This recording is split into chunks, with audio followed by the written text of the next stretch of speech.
book of Leviticus, because a lot of people always talk about how Leviticus is a very boring book because it's thou shalt nots, and you have to sacrifice this, that, and the other for your sins or whatever. But there's a lot more to it, actually. When you read it, throughout the entire book, God is making the declaration to the children of Israel. He's telling them over and over again, like, I have brought you out of Egypt. I am the Lord your God.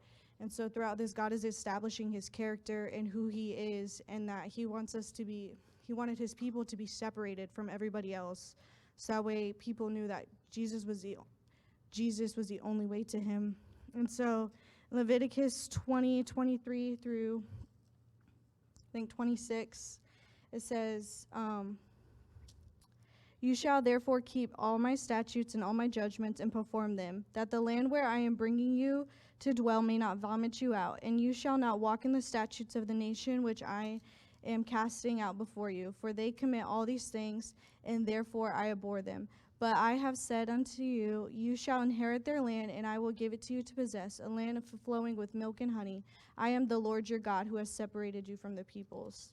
And so throughout this, God took the 10 Commandments and he expanded on them, and he was telling them, so that way there was like no wiggle room or whatever. So that way they couldn't commit a sin and be like, well, God, you didn't say it was a sin. You know, like for instance, we'll use the 10th commandment, thou shalt not commit adultery. That basically just means you're not supposed to go outside of your marriage, but God lays it out. You're not supposed to go outside of your marriage with literally anybody. He lays out family members, prostitutes, everybody else, and also homosexual relations. He does this so that way people, they know, like, this is sin, and what God has called sin is sin. And I know I lost where I was. And so God declares that we must be holy, for he is holy. In Leviticus 20:26, it said, you shall be holy, for I am the Lord.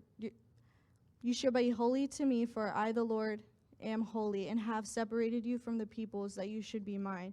And so one thing that I really took from from studying this book is that God did what he did and said what he said to establish himself, so that way people knew that, like, he was the only way, and that there was no other way to get to him through Jesus.